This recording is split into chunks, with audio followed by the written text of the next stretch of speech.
Emerson Brooking is a fellow at the Atlantic Council and the author of Like War, The Weaponization of Social Media. This is Emerson Brooking. I'm Duncan Gammy. You're listening to Dunk Tank.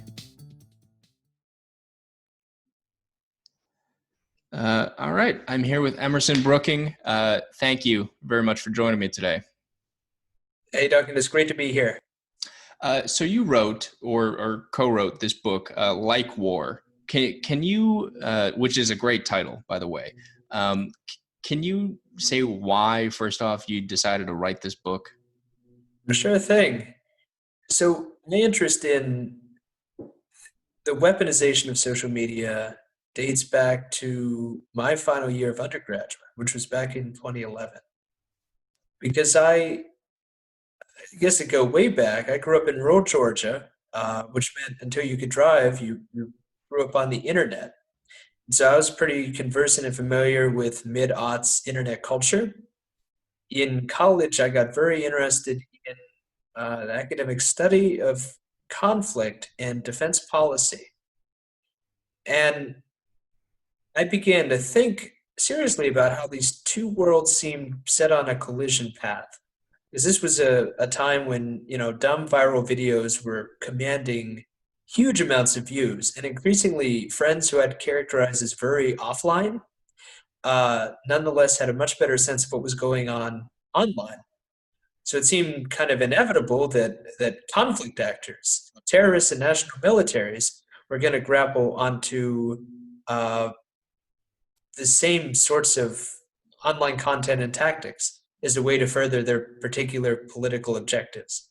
And sure enough, that's what started to happen. For me, the big moment came in November 2012. There was an 8-day conflict between the Israeli Defense Forces and Hamas in the Gaza Strip.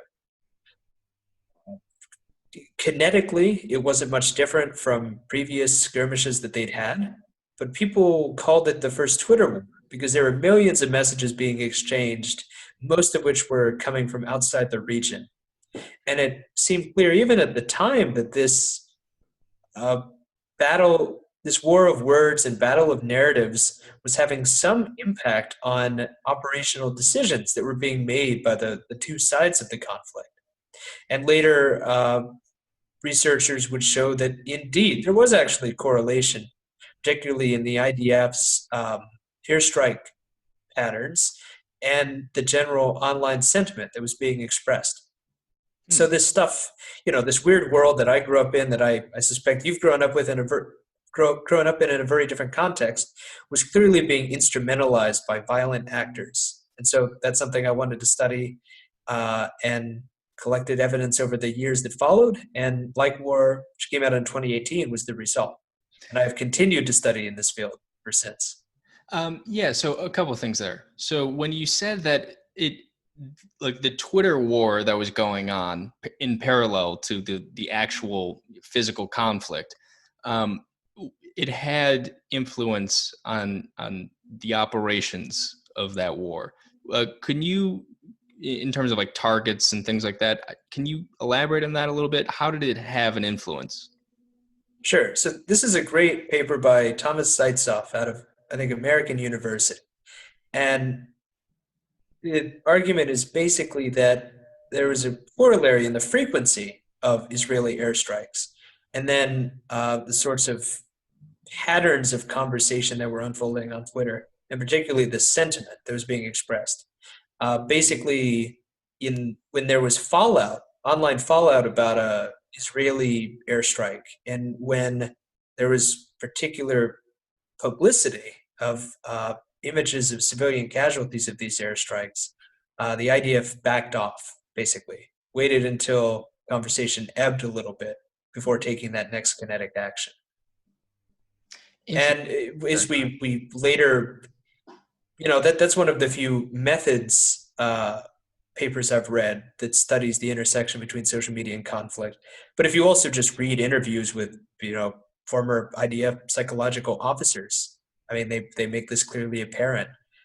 They succeeded, actually, after a previous conflict in 2008, there was a shift in the way the Israeli military thought about online influence operations. Senior leaders were convinced by mostly millennial aged officers that this stuff really mattered, and there was a concerted change that took place in the Israeli military. And we've seen the consequences of that in 2012, again with the kind of digital intifada in 2014, and in numerous incidents that have followed after that. Well, yeah, I mean that that's interesting for a number of reasons. One of them is when you say that the IDF became more aware or treated the online war with a greater degree of seriousness. Um, to what extent is the conversation, say in this case, about Israel Palestine? How much do we know? How much of the people speaking online are authentic, real, organic voices, and how much of this is sock puppets from either side? You know what I'm saying? Like how much conversation is happening on Twitter is being influenced, and how much is just a spontaneous outburst of real people? That is a great question. That's something that when we're even today doing investigations at different conflicts, it's something that is one of the last pieces of information we know. I will say, in the Israeli Palestinian context, uh, most of the people who are most fervent online generally do have a dog in the fight. The IDF itself, like with clearly labeled state affiliation, has a huge impact on online discourse. Israeli military intelligence officers are quite active on Facebook and sometimes reach into particular pro Palestinian Facebook groups to try to conduct influence operations there. Uh, Verifying the identity of many pro Palestinian activists is a tougher affair, but many of the things that go viral in these conflicts are, authentic images and video that are taken in the aftermath of particular incidents, where you'd have to be there in order to see this stuff. There are almost surely actors working outside the region and actors working to amplify the voices of one side or another. But I'm actually pretty confident in the authenticity of the voices in this particular conflict. Okay, because that was when the whole Russiagate thing happened, and we were talking about Russian troll farms, and we'll get into that. But a lot of that conversation was centered on the fact that in the U.S. in particular, there were discussions between Bernie and Hillary supporters and uh, Donald Trump supporters versus Black Lives Matter folks, and it was discovered that at least some non-trivial amount of that discussion was generated by people in Russia or wherever, and designed to just stir up conflict. Is that something that concerns you at all, or do you see that as being part of this warlike atmosphere of social media? Mm. I would say it does absolutely concern me, but this aspect varies a lot depending on which area of the world you're looking at. In the case of Israel Palestine, for instance, no one really needs to stir up that conflict. Yeah. There's certainly sock puppet accounts that are activated, but to give you an example of like a perfectly legal thing that happens in the context of this conflict, there's an Israeli app sponsored in part by the Israeli Ministry of Strategic Affairs, which focuses specifically on foreign influence operations, on basically the conduct of them and foreign lobbying efforts. There is an app which you can download called act.il. Uh, you register an account, you get a place on a leaderboard of everyone who's downloaded the app, and then you can look at a variety of what are called missions, which tell you to like a particular Facebook post or respond in a negative manner to a particular tweet. And once you do those missions, you get points, then you go up on the leaderboard. Now, Gamifying you're trolling. That's technically, amazing. well, I would say it's organized brigading, but is that But the individuals doing that sort of work are not technically sock puppets because they're operating under their real identities. Yeah. And they are active, they are operating because they have a sincere belief in a particular cause. In a way, they're activists. So it's more just kind of pushing the boundaries of norms as we think about the role of foreign influence, Yes. um, and the way that different groups are levied toward different ends. One of the things that sort of got me interested in the book, I think when I was reading like the back cover, um, and tell me if you feel like this is something that the publisher maybe put a little English on the ball here to get people interested, or you feel like it's a fair statement. But something it was something along the lines of like ISIS copies the Instagram tactics of Taylor Swift with like they have their hashtags like all eyes on ISIS, and it kind of made me laugh, but it's also obviously very serious. Um, Yeah, can you talk a little bit about how groups like ISIS have used social media? for sure. That was totally myself and my co-author. And what we were getting at is a broader pattern that we identified, where basically American celebrities, and actually particularly American reality TV stars of the mid aughts, really pioneered the tools and tactics which were used to elicit online engagement. In particular, among them was communicating this sense of authenticity. Taylor Swift, for instance, famously, I think the first American musician to cultivate a major following through social media, through MySpace. Then eventually she transitioned over to Facebook and has been seamless on other platforms as well. The reason she cultivated such an extraordinary and devoted fan base was because she seemed so authentic in her online communications. She wrote in her own voice. She took great care never to let it sound like a label was speaking on her behalf. Um, she, I remember one time on Instagram, she coined a hashtag, like hashtag Tate Lurking, where she just drop in on different fans' Instagram accounts and comment. There's no reason to think that that wasn't her doing that kind of work. It really was her being authentic online, but she was also obviously doing it to help build an image which billions of people could appreciate and get behind, and to help grow her fan base. In the same kind of form and fashion, when you look at the propaganda that was coming out of the Islamic State in 2015 and 2016, uh, a lot of it was just authentic messages and images and slices of life from people who'd made the journey to become foreign fighters, and who had joined ISIS. And the messages that they communicate, in which you'd see, is they posted videos of them just chilling or hanging out with friends or having birthday parties. The image or what they were trying to communicate was that you had a home here. You could be your real and authentic self. And even if you were, disenchanted and isolated at home, there was a place that you could belong.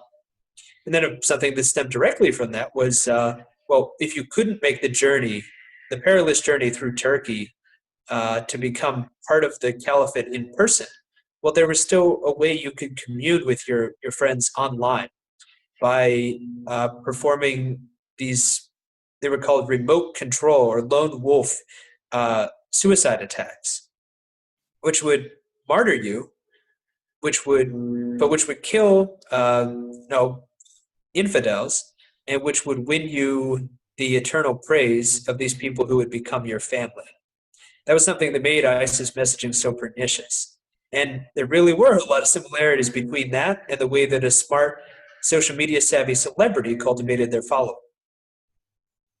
That that is so fascinating on so many levels. Like just like turning ISIS into almost like a lifestyle brand. Like here's aspirational imagery of being an ISIS fighter.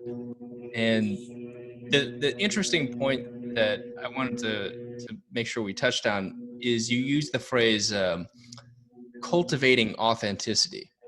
And one of the appeals of a figure like Donald Trump, even if people think he's a total liar, is he comes across particularly to his base, as being his authentic self. And I think that's fair in the sense that he is certainly being whoever he is in the public eye. I don't, you couldn't act that way for that long.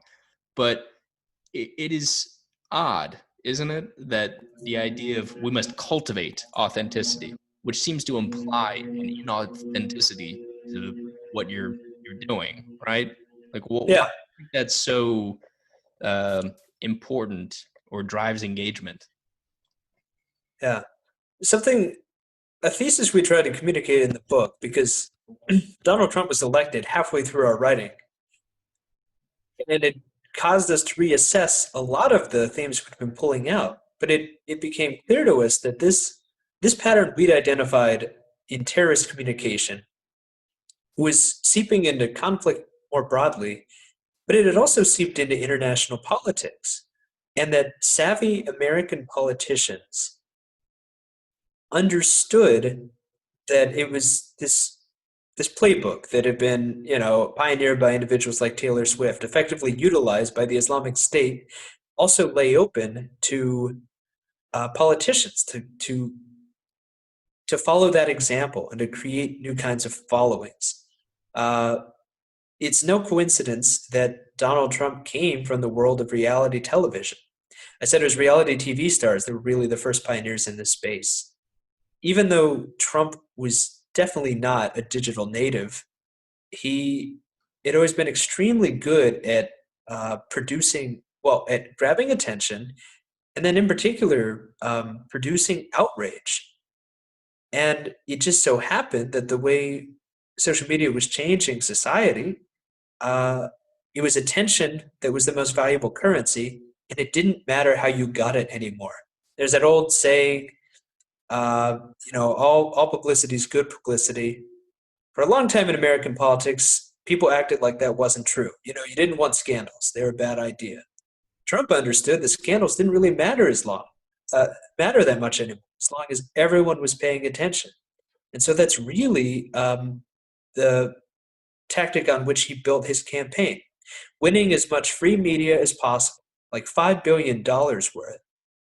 I think it was 5 times what Hillary Clinton received in free media, free or earned media, uh, by simply ensuring that his name never left headlines, that he could say or do whatever he wanted and he wouldn't necessarily be held to it. And that for his core base, because he was such an outlandish and attractive, such an outlandish and fascinating figure, it really didn't matter to them whether or not he kept any of his promises. That wasn't the point. And if you read or numerous interviews with Trump supporters even today or talk to them, it doesn't matter that he hasn't done what he said he was going to do. They're along for the journey. They're along for the ride, and he's absolutely provided that. Yeah. Wait. So when you're saying they're along for the journey, for the ride, compare that to the Taylor Swift phenomenon. They're not citizens electing a representative. They're more like fans in a fan club. Yes. Absolutely. I don't want to ride this analogy too far, but it absolutely fits here. It was just last week announced that the Republican Party, or the Republican National Convention that's taking place now, determined that they weren't going to have a policy platform this year.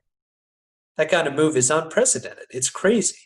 Unless you see it through the perspective of the Republican Party being Trump, and that the particular policy doesn't really matter. Rather, it's pledging yourself to continue to follow the journey of one individual, as you might, the different redemption and villain arcs of your favorite reality TV star.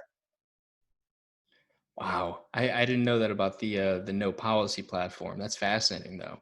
Um, on a similar point, I had read that at one point Trump was trying to be more strategic with his tweets while he's in office, and he had his most liked and most engaged with tweets. blown up on poster boards so he could sort of examine them.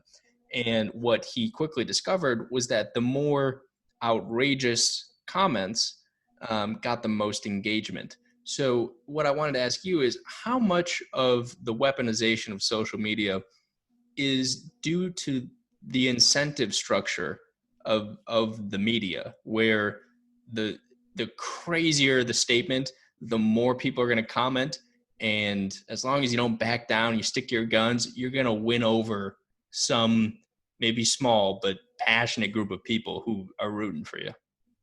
Yeah, well, you said it just right. One more Trump factoid lines up with what you just said. I didn't know that, but it's the case that Trump incessantly during his 2016 run would pester his staff over engagement numbers before he really understood how to read them himself. Uh, you can also look at his free-flowing stump speeches, which he gave throughout 2015, which were widely mocked by the press, but which his supporters ate up, is basically ad hoc focus groups. Because a Trump speech was really a series of riffs, riffs and the occasional rant, where he'd go in a certain direction, then he'd stop and he'd just be listening to the cheers of the audience to see how engaged they were. If they weren't particularly engaged, then he shifted course. But there wasn't really a stump speech the way there is for a typical American politician. Instead, it was a list of greatest hits that he tried to hit in a particular order as he read the room that particular night. And his practices there have absolutely they bleed over quite naturally in how he structures his online presence. But to this larger question about incentive structure, the fact is this weaponization of social media is due entirely to the structures that are and incentives that are built into the attention economy. Yeah, and it seems like Twitter in particular is particularly susceptible um, to just poor ideas and being spread very far, because it's by definition you are shortening your thought to 140 or 280 characters, and there's there's just no way that you're going to be able to express a unique or original idea, or give a lot of nuance. Do you worry um, that we are losing on some level our ability to think rationally because of the pervasiveness of social media? Oh, I think we've lost it already. Uh, but the big currency here is specifically outrage. And I remember when I was doing just early research on this subject, one of the first papers I read that studied basically a mode of patterns on social media was by a group of Chinese scientists who were studying activity on the Chinese social media platform Weibo. And the paper, pretty self-explanatory, was called "Anger Spreads Faster Than Joy." And they basically coded a series of messages on a scale of either angry to joyful, found that the really angry stuff spread 3 times faster than the stuff they characterized as joyful. There have been a lot of sentiment studies since, and the general conclusion is that it's the stuff that makes you angry that is the most powerful, because something that makes you angry also includes basically a call to action. If you Something that I think most of us can relate to are stories about when an airline is bad to somebody. When an airline treats someone poorly. No, I'll go out on a limb here and say that no American likes airline management and reward systems and modern air travel. So these stories go extraordinarily viral almost every time because you feel outrage at the whatever sin the airline committed. You also feel a sense of indignation and camaraderie with the individual who was wronged. So you don't just feel outrage, you feel righteous outrage. And then the act of sharing that piece of content is almost a kind of activism. You're doing a good deed by shining a spotlight on someone who is wronged and shaming someone who's the villain. And that process really describes most of the viral content online. If you look at the anti-Trump content that spreads, it's usually the more salacious and outrageous, the better. It's the same in far right circles. If you look at the most affecting content, say as we speak now, two Black Lives Matter protesters were just killed in Wisconsin by far right militiamen.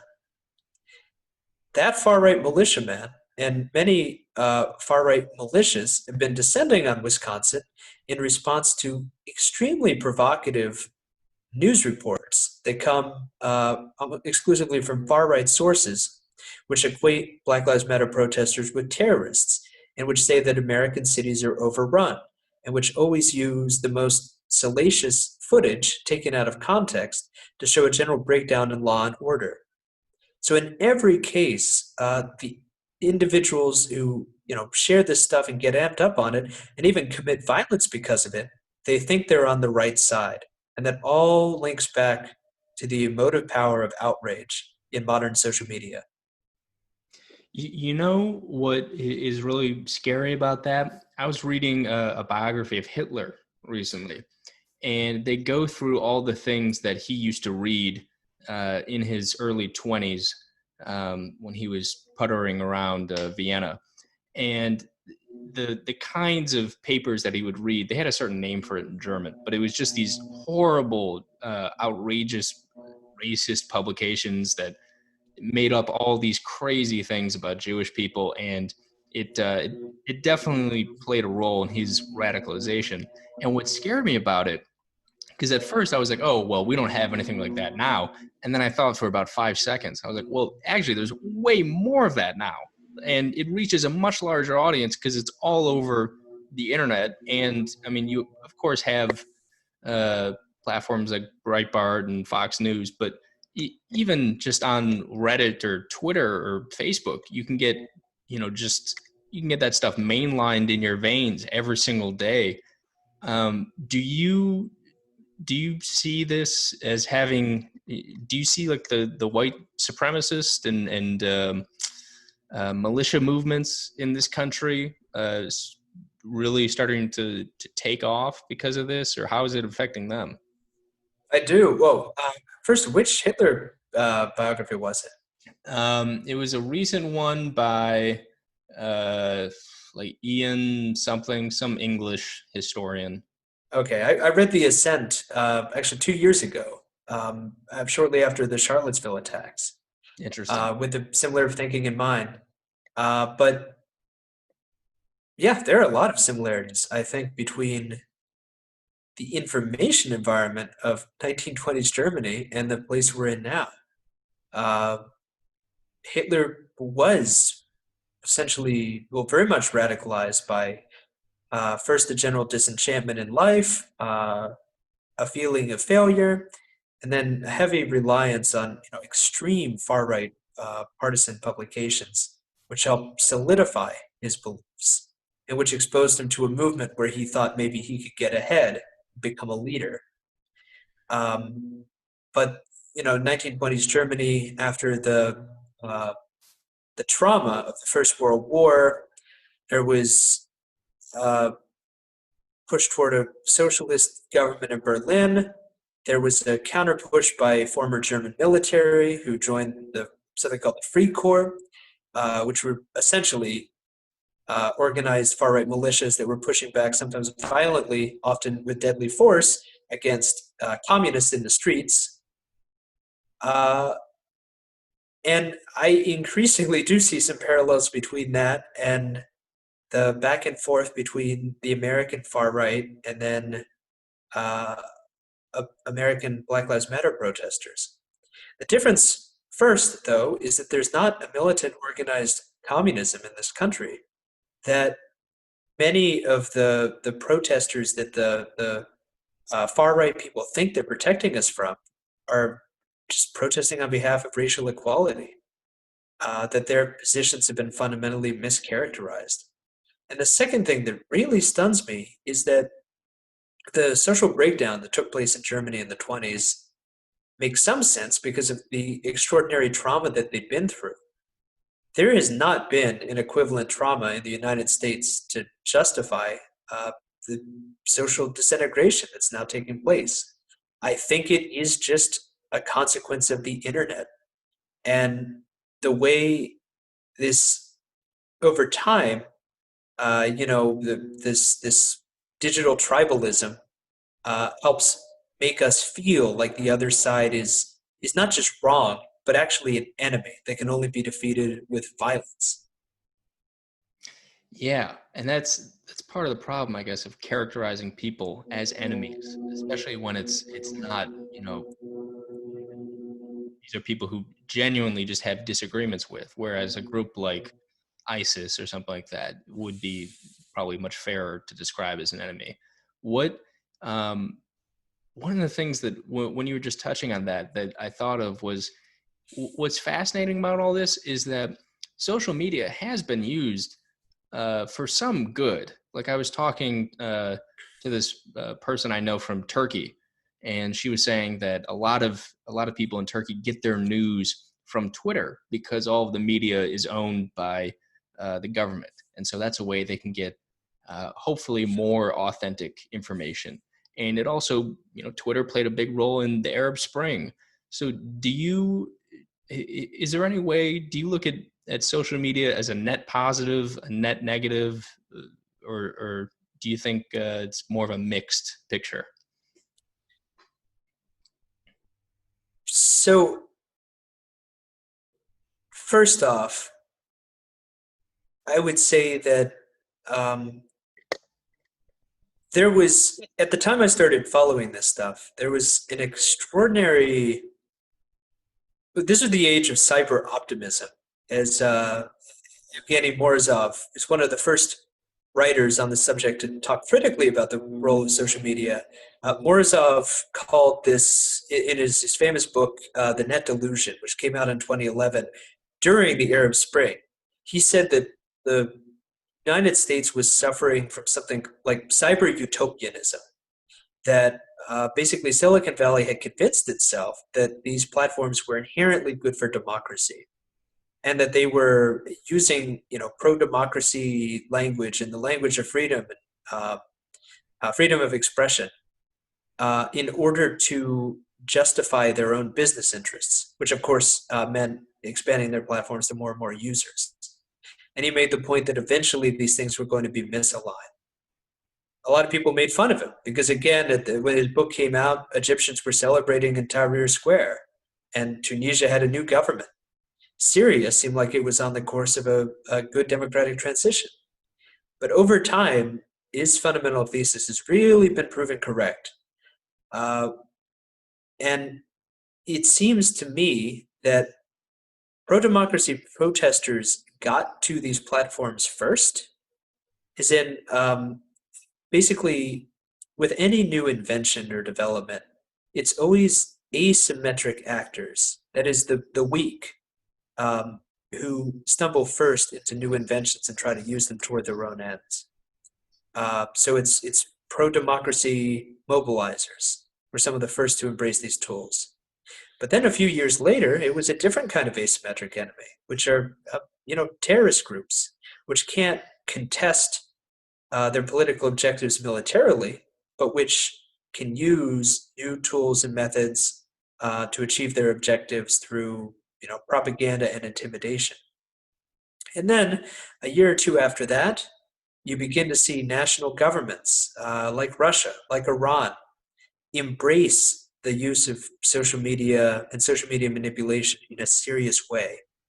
And then, unfortunately, it becomes clear that pro democracy protesters got to these tools first, but they never had any monopoly over them. And once states and large organizations can bring their economies of scale to these platforms, to these new digital methods, they, on the net, almost have an advantage. Mm. So I would say where we stand today with social media is to go back to a great Mark Zuckerberg quote.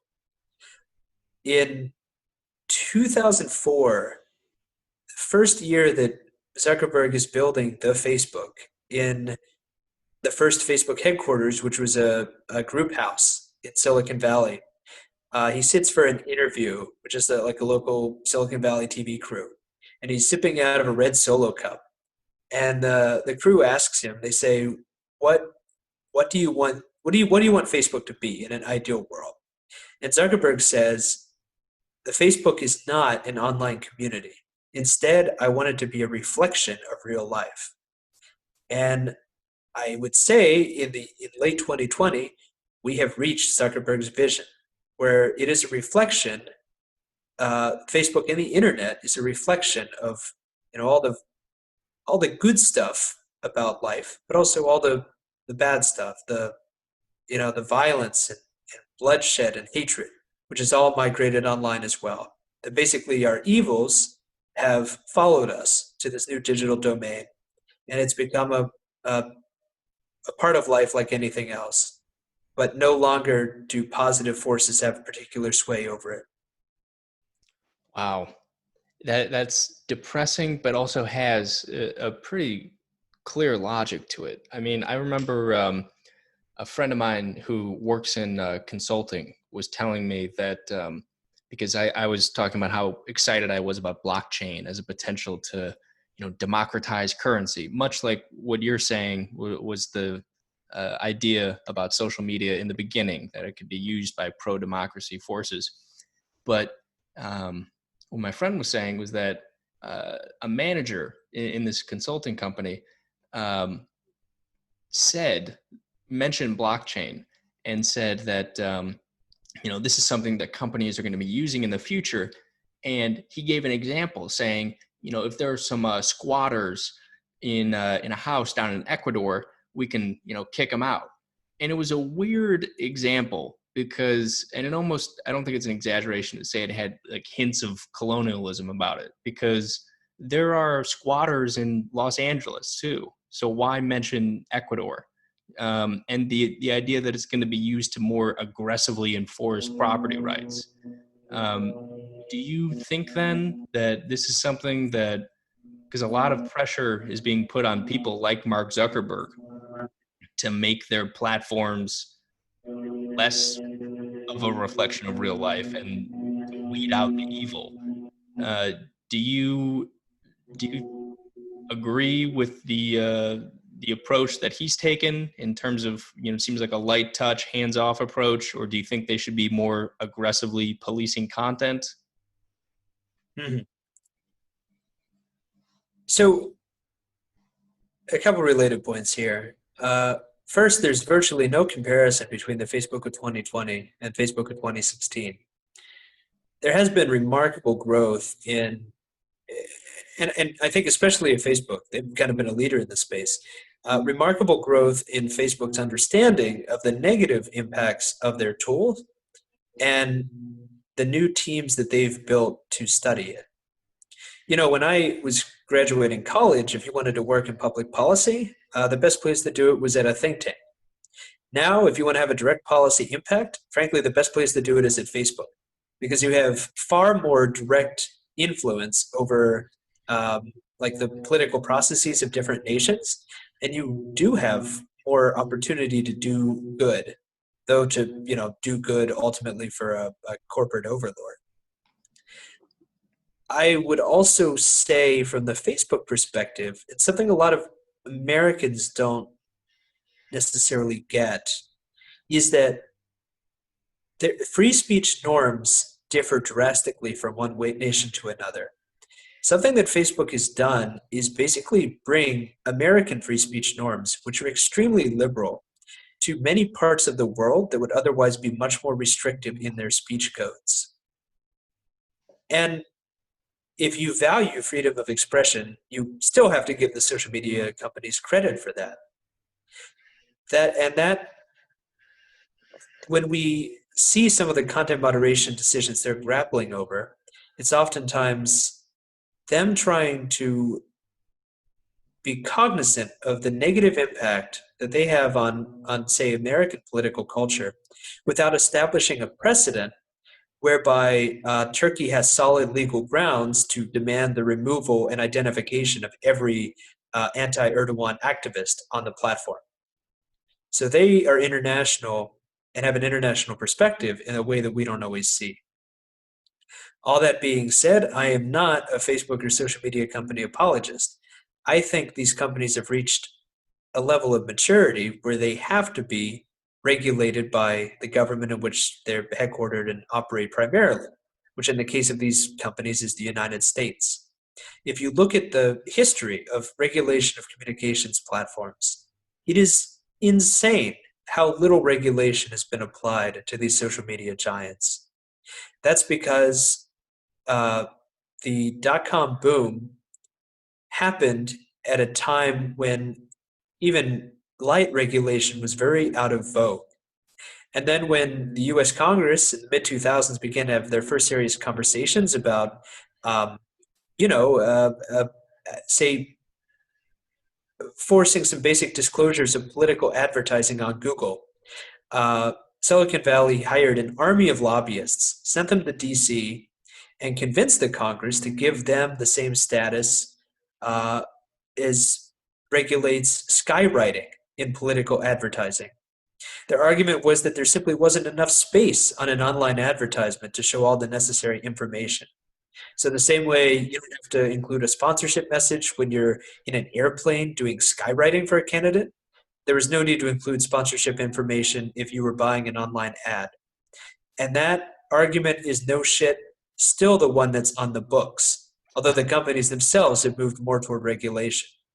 The Federal Elections Commission, for instance, has had no power to do anything to compel these companies, really, since their formation. So I would say, given the power that these companies have over democratic discourse, if you think that corporations should ultimately be accountable to the public, uh, the instrument of the public is government. Therefore, government should have a much stronger role in regulating these platforms. Okay, so I agree with that in principle, but it depends a lot on what that looks like in practice. So, for example, one of the things, and I'm a fan in many ways of AOC, but she was asking Mark Zuckerberg a question and was saying, like, yes or no, it's a simple question. Are you going to take down things on your platform that are obviously untrue?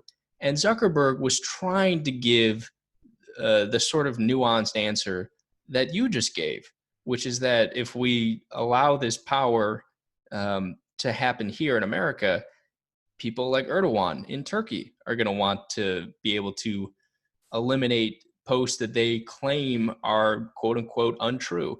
And it comes down to who determines what's true. Is it Mark Zuckerberg determining what's true and what's not? And the power of Facebook is to filter what is true and what is not. Like that seems like I agree it should be regulated, but that approach seems like it would be giving more power to a behemoth like Facebook to be able to say, okay, we're gonna filter the things out for the billion people that use our platform that we have decided as a company are just not true and not worth your time. But don't worry, we've got this. Um, so what's your take on that? Do you think they should be, making efforts or removing posts that are quote unquote obviously untrue? Mhm. So two different points here. First, ever since he said it, I think he's regretted it. But in 2016, Zuckerberg said, he wasn't going to be an arbiter of truth, and that uh, line has been repeated in one form or fashion in the years since. That has always been incorrect. Zuckerberg and the team at Facebook are obviously arbiters of truth because under US law, they have complete control over the content that passes through their systems. So every content moderation action decision they make, whether to leave or remove a piece of content, is them serving the role as a kind of editor, as an arbiter of truth. And that although these companies have tried hard to cast themselves as platforms, they really are a new kind of media company, just one in which any of us could play the role of reporters. but they should have strong regulations in place, especially when content is obviously deceptive or harmful.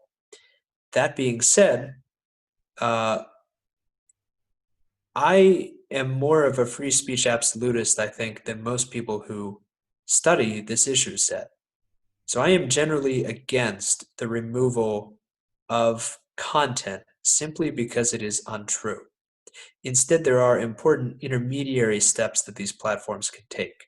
First and foremost is the honest disclosure of who is producing speech and what motivations they might have. Until very recently, for instance, going back to the political advertising question, until very recently, you as a consumer would have no idea who was buying a Facebook ad and for what purposes. That enabled huge voter suppression operations to take place in the United States, in which obvious falsehoods were used to try to force voters to stay home. That's begun to change.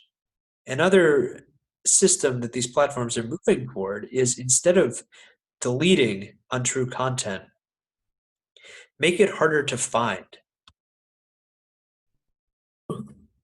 Basically, pump the brakes on virality in some cases and make it so that particularly salacious or untrue stuff takes longer to spread, which gives more opportunity for counterclaims to catch up. Hmm. That approach seems reasonable. The only part where I take any issue is when you say that any choice to remove a certain piece of content is them acting as an arbiter of truth. Like if there's obviously illegal content, like people have Facebook live shootings before, and that it I can see how they would remove a post like that, or pornographic images or any of these things. But in that context, they're it does not necessarily feel like they're acting as an arbiter of truth per se. It feels more like uh, they're sort of cleaning, not cleaning house, but making I don't quite know how to put it, but that doesn't. Do you see what I mean when that removing photos of a murder doesn't feel like you're Yeah. you're you're dictating the truth of whether or not that murder happened, right? Yeah, but even then, the devil is in the details. If we switch back to Israel and Palestine, the fact is that if uh, Hamas or if a Hamas proxy shares a piece of propaganda that shows the graphic killing of a Palestinian, that stuff is more likely to be removed than similar Israeli propaganda that might show an airstrike being taking place and be cleanly explaining the justification for this sort of attack. You can draw obvious content distinctions, say on the lines of graphic violence, which would permit one kind of speech or not another. But even in so doing, I don't think you can remove yourself entirely from the fact that you are also making a political decision, Mm. one which might privilege some sides in a conflict over others. Fair enough. That makes sense. So, do you think then that, for instance, like Twitter right now has recently been labeling Trump's tweets as saying, oh, this is misleading or false? Do you think that that is? Um, I mean, my feeling is that has a tendency to alienate people, and it's very hard to apply that broadly to everybody's tweets. Do you think though that is the start of something good, a misstep, or what are your thoughts on that? Only the easy questions we have here. Um, I am generally supportive of it, simply Okay. because the president's speech, especially when it regards voting, is potentially extremely harmful unless there's an opportunity for internet users to have some context. when the president alleges that the vote has already been rigged, that millions of ballots are being printed to be cast in the election, that your vote doesn't matter, or that the election doesn't matter because the outcome will be illegitimate if he loses. These are very dangerous things to say. Yeah. And it is, I think, very important to qualify them when there is an obvious lack of evidence to substantiate these claims. What are your thoughts? I only have a couple more questions here and then I'll let you go. But what are your thoughts? I wanted to ask you about Trump trying to ban TikTok.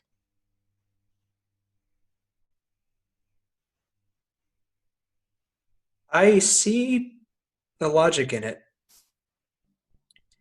but it's become apparent in the rhetoric coming out of the administration that there's a clear anti-competitive um, motivation for doing so. Just a moment. No problem.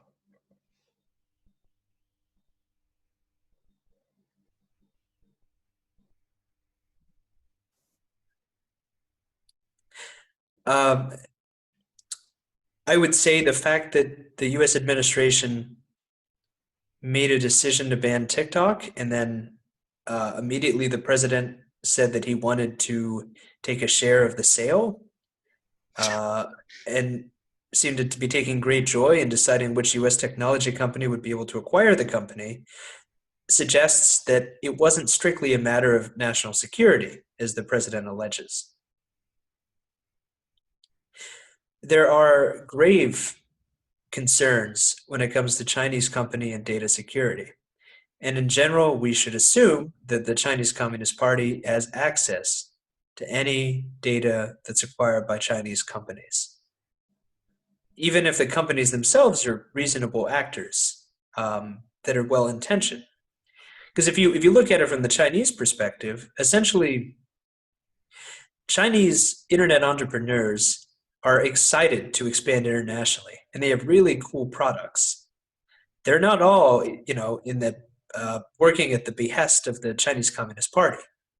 But the problem is that they can be demanded by law to basically open up their servers and turn over data to the CCP. And that becomes a real tension.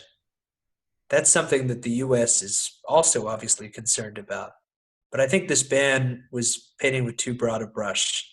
I struggle to think about the real national security concerns that were at play in the TikTok decision that would not, be similarly at play with other major U.S. Platforms. And so I think because it's so obviously there was a market incentive that this was not a wise choice. It's also strange for the United States to claim to be the free market alternative to China, and then, of course, to implement a command economy when it comes to Chinese products that are beginning to actually penetrate U.S. markets. Right. Yeah, I tend to agree with that. Isn't it also true though that American tech companies have been found to operate in the same way with the US or the NSA? We'll ask them to, open up a back door or something along those lines. I suspect that practice is not as widespread today, but you're absolutely right. Something else that was very rich about the U.S. determination on TikTok is that less than a decade ago, we learned that U.S. government was mandating backdoor access to the products by U.S. technology companies, and that in many cases, these U.S. technology companies had agreed to give this preferential access to U.S. intelligence. Now, there were calls for boycotts of US social media platforms back when those revelations came out, uh, but they didn't have much staying power. So there is a degree of hypocrisy, I think, in these two positions. The last thing I wanted to ask you about is the role of echo chambers in the radicalizing of people, whether that's ISIS or extremists here at home.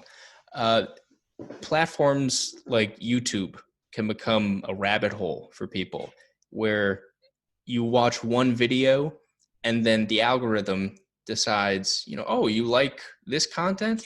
Let me show you that exact same style of content, but maybe dial the notch up a little bit.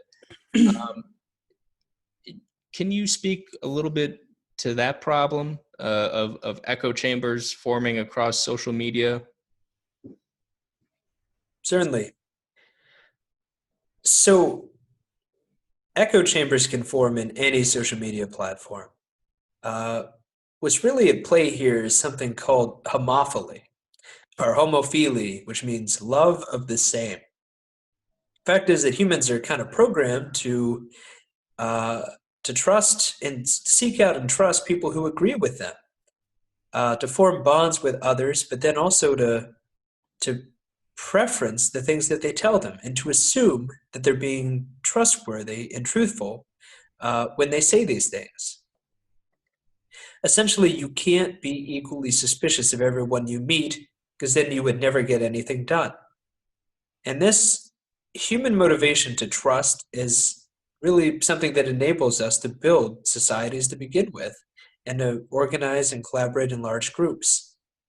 But the problem is that if you're online, your large group may be thousands of people, none of whom you've met in person. So you still feel the natural inclination to trust them and to absorb and pass on the information that they share. But the same vetting process hasn't taken place as it might, say, if you live next door to somebody. If your next door neighbor tells you something that ends up being untrue, you can walk back over to him and ask him, what the hell they were doing. There's no similar recourse if a distant Facebook friend shares something or someone you follow on Twitter. So that explains a lot of why we're in the situation regarding echo chambers. And then when we think about a platform like YouTube, it really bumps it up another notch because there's this recommendations engine where you can watch. It's usually a politically motivated video, say one on free speech culture, one that decries the state of censorship on college campuses, and then after that, you don't have to do anything. The YouTube algorithm is going to put you on another video that people who watched that first video enjoyed and migrated to. And so without you having to touch the computer, you're basically taken down this pathway to more and more marginal content, which does over time have the effect of radicalizing people. It's radicalized a whole generation of young men, mostly white, mostly feeling economically dislocated and disenchanted, who have formed the basis of the far-right militia and hate movements that are now springing up across the country. And YouTube has taken some steps now to mediate that, but it really does feel like too little too late.